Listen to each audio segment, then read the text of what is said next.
Балалар қараңдаршы, қандай керемет, бүгін күн керемет болып тұр, ендеше осындай керемет күнде біз бүгінгі керемет оқу қызметімізді бастайық.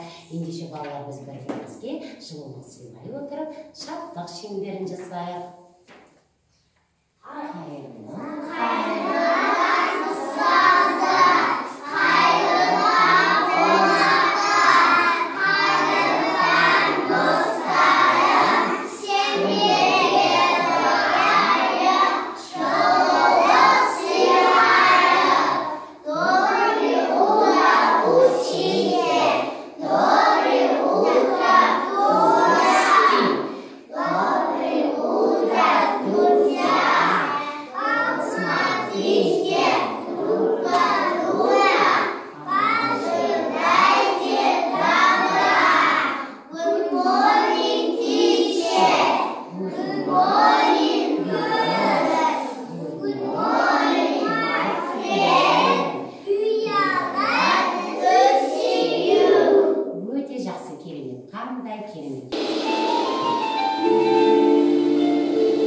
Желдің елімен сендерге ұшып келдім.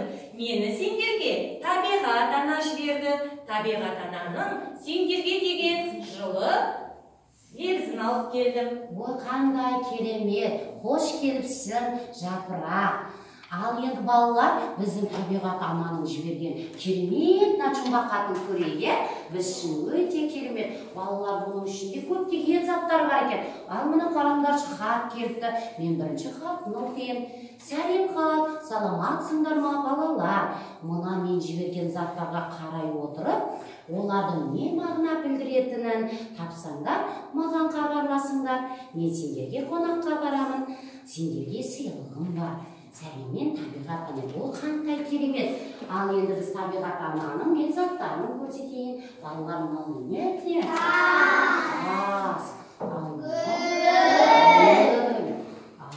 Алымыз табиғаттың суреті. Балалар, осының барлығы нені білдіреді? Ал табиғаттың қандай түрлері бар екен?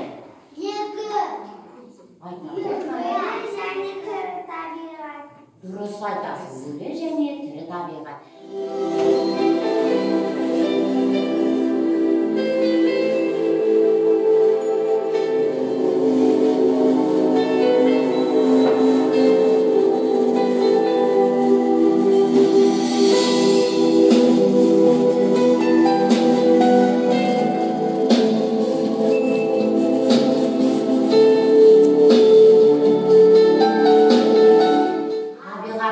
Қаншаға бөлінеді екен?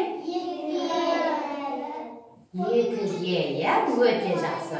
Ал енді бізге айта қойшы, Дәуіржан, табиғаттың қандай түрлері бар екенін үш тілде айтып береді бізге. Тірі және өлі табиғат.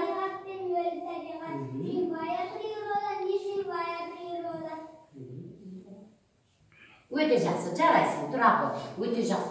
Ал енді балалар тірі табиғатқа нелер жатады екен? Бізге айта ғой, Еркежан шығады.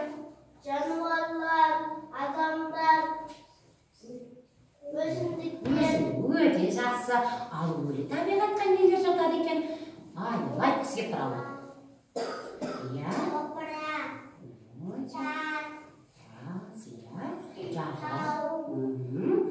Өте жақсы, жарқырап тұрған күнімізде екен, жарайсыңдар.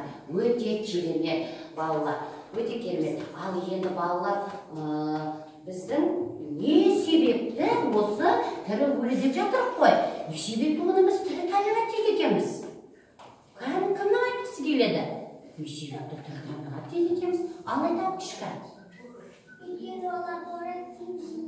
Жоқ, біз тірі табиғат сұрап тұрмыз ғой. Олар не істейді? Дұрыс, өседі, көбейеді екен, Ал енді не себептен өлі табиғат дейді екенбіз?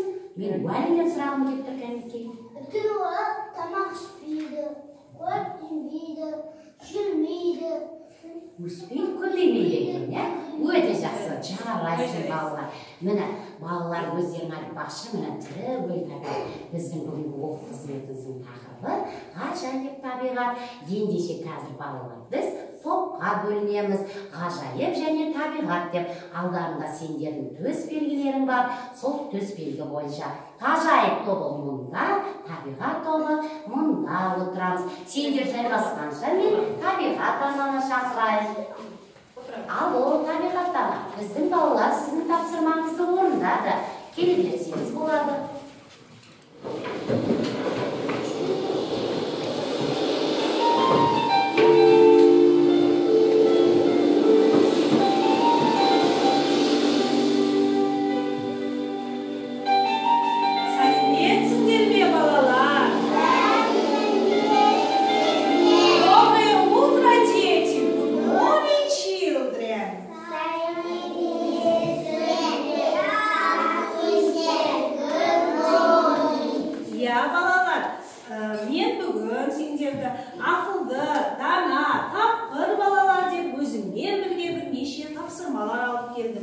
Ол тапсырмаларды орындайтын болсаңдар, өздеріне көзімен бірге сыйлығымды да ала келдім.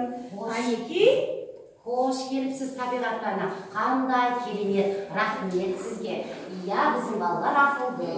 Қандай тапсырма айтасыз бізге? өзімен бірге міне фишбаум деген балықтың қаңқасы ойынын ала келдім. Міне балалар, мына жерде қарап тұрсаңдар, Т деген тірі табиғат, Ö деген өлі табиғатқа суреттер құрастырып, жапсырмамен жапсырамыз. Ендеше біздің топтан бір баладан шығады. Ал Канеке кім ойынға қатысқысы келеді екен? Ал келе ғой Еркежан. Бұл топтан кім? Мұрасыл шығам дейді. Келе ойдан. Ой қандай. Енді бізде мұнда балалар. Міне мен шартын түсіндіріп кетейін. Сен түсінікті болу үшін мына суреттен тірі табиғатты біздің Мұрасыл алады. Өлі табиғаттың суреттерін Еркежан алып, мұнда жапсыра қойыңдар, жаңа табиғаттан айтпақшы. Ya, kira mereka. Koy mereka.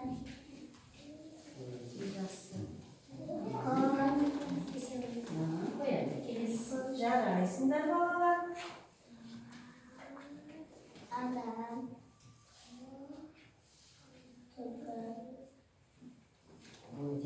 Ал Еркежан болған сияқты. Ал Еркежан қандай өлі табиғаттың түрлері бар екен айта қойшы кәні? Күн, су, тас, құм. Өте жақсы, жарайсың. Ал енді сен көрсете қойшы кәні? Құсқа, адам, түлкі, күз. Өте жақсы, жарайсыңдар. Мінекей табиғаттан отыра қойыңдар. Ал енді балалар мен осы жерде бір сұрақ туындайды. Осы табиғатпен тірі табиғат, өлі табиғаттың қандай айырмашылығы бар екен білгіміз келіп тұр, иә? Ендеше оны балалар біз тәжірибе жасау арқылы анықтаймыз. Сабаймыз, иә, қазір. Ал енді мен сендерге түсіндіріп кетейін. Бірі сендердің алдарында құм және су. Бұл құм мен судың қасиеттерін айтып бересіңдер, иә? Жасай беріңдер балалар тәжірибені. Ал енді сендер болсаңдар, міне алдымызда су тұр және міне тас пен көмірдің екеуінің айырмашылығы. Ал сендердің алдында міне балалар су, тас, гүл тұр. Ал жасай қойыңдар. Ал мен байқаймын, біздің мына қыздарымыз оқыған сияқты. Кәне бірінші мына не жасады екен айта қойшы, қандай айырмашылығы бар екен? Құм, су сынады, лай қолға жағылады. Жағылады, яғни жабысқақ екен, өте жақ, қолыңды сүрте қой. Ал енді сендер қандай айырмашылық қасиеттер барын айта қойыңдаршы. Суды түріп көбейді не істеді? Жайылып кетті, иә? Сонда суымыз қандай екен? Сұйық екен, иә? Ал құмымыз үйінді болды ғой, иә? Қандай екен? Сусыналы екен, иә? Ой, жақсы, керемет. Ал енді келесі балаларымызға келейік екінші топқа табиғат тобына. Ал біздің не жақсы тәжірибе. Ал айта ғой. Мен суға тас салып, тас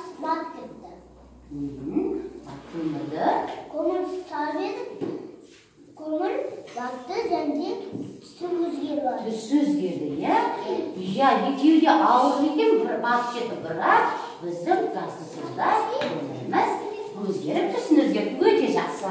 Ал біздің мына балалар не жасады екен айтамында кәдім? Кәдім жасады ба? Ал кәдім ұстай ғой суды гүлге, тасқа құйып артып білеміз, енді тасқа құямыз. Ой, жақсы. Ал біздің суға құйып едік, топыраққа не істеді суымыз? Сөніп кетті. Ал тасқа сүнді ме? Сүнбеді. Сонда біздің гүліміз не істейді суға құйған кезде? Ал тасымыз ше? Өше ма? Өспейді екен, дұрыс айтқан Еркежан, өспейді екен. Мінекей біздің бәріміз өте жақсы. Бұдан шығатын нәрсе балалар, яғни біздің тәжірибеден байқағанымыз тірі табиғат пен өлі табиғат бір-біріне өте тығыз байланысты екен. Өте жақсы балалар, мен байқам сендер шаршаған сияқтысыңдар. Ал ендеше біздің сергі болайық балалар, There's a dog out in my garden and his name is Puffety Woof. There's a dog out in my garden and his name is Puffety Woof. Puffety Woof, Puffety Woof, Puffety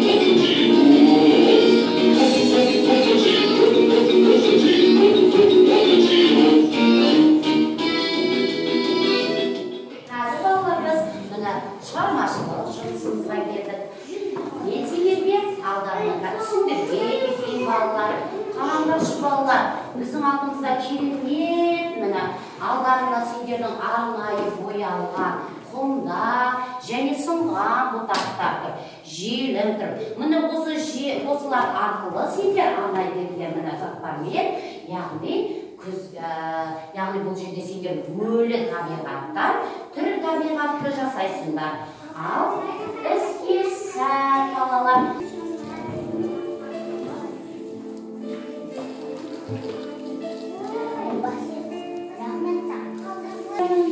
Айтамашы бізге. Боялған күнмен, сынған ағашпен, желім асыры күз ағашында сады. Қандай керемет, өте жақсы міне. Өте керемет, күзгі мезгілдің ағаштар. Жағайсыңдар, ал байқайменді табиғат тобы да жұмыстарын аяқтап сияқты. Ал сендер не жасадыңдар кәдімгі? Желім табағылы. Күн жада, күніміз жарқырай берсін. Ой, қандай жақсы, күніміз жарқырай берсін. Жағайсыңдар балалар. Ал ендеше балалар, біз енді ендеше керемет осы табиғатымыз жолы. Ал мен байқаймын біздің табиғат анамыз асығып тұрған сияқты. Иә балалар, енді мен сендермен келесі сабаққа дейін қоштасайын балалар. Қане балалар, қоштасайықшы біз табиғат анамыз. Ал енді балалар, біз табиғат туралы керемет көрінісімізді тамашалайық. Көрініс гүлді аялайық. Ертеге бір хан өмір сүріпті. Хан бір күні көңіл күрек күй болмай, қатты ашуланып бұлай депті. Мынағасын бәрін қотында жеп көремін, гүлдерді ағаштарын бәрін. Міне солай бұл жер бетіндегі гүлдер шөптердің барлығы жұлынып, ауа ластанып, адамдар ауыра бастапты. Бір күні хан емде ауырыпты.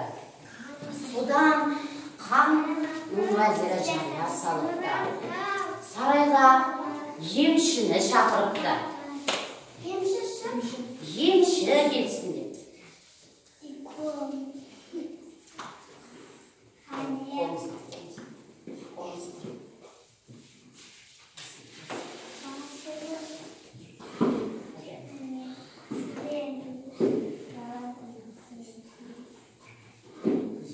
Емші айтыпты, лала гүлін ішсеңіз, сіз жазылып кетесіз депті.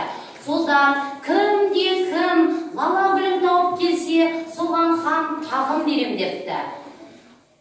Хан сарайына тазша бала келіпті.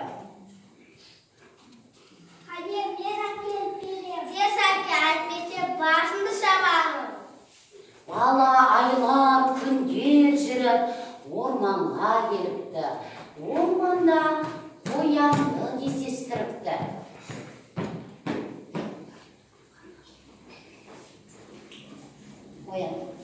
Қоян бұлай депті.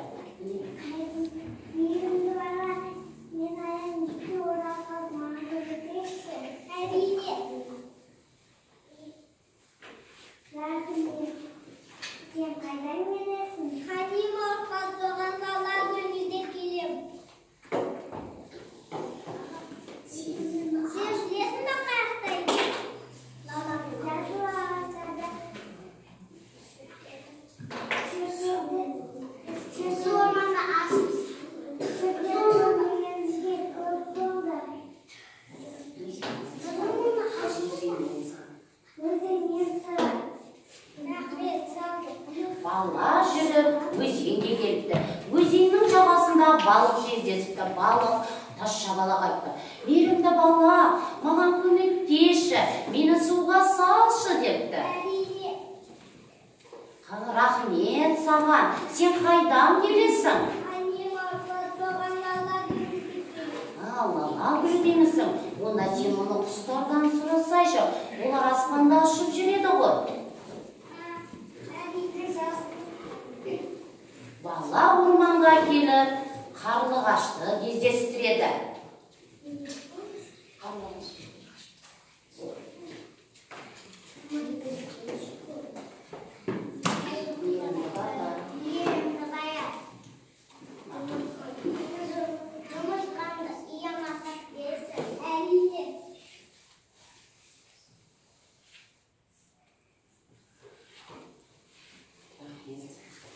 Рахмет саған.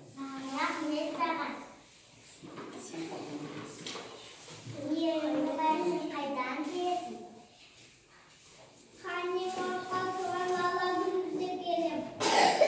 Мен осы жүрекші санды айтын санып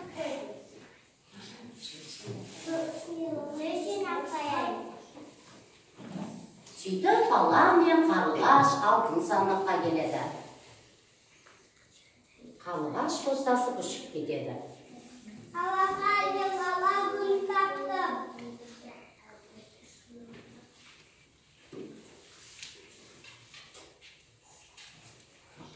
Хан емге әкеліп, емші лала гүлін суға батырып, ханға береді. Ханымыз бәрі емдік суды ішіп, жазылып кетті.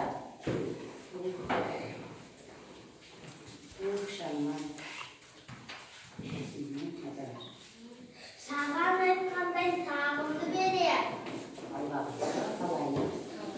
Қалайы гүл жерге ғана адамдарға да керек екен. Гүлді аялаңдар, өсіріңдер, егіңдер. Өте керемет, рахмет. Мен табиғатты балалар аялайық. Балалар міне біздің оқу қызметімізде аяғына тақалды. Ал ендеше балалар, сендерге бүгінгі оқу қызметі ұнады ма? Ендеше оны біз оқу қызметімізді сымсыз телефон арқылы қорытындылайды, балалар. Ал кәлекей.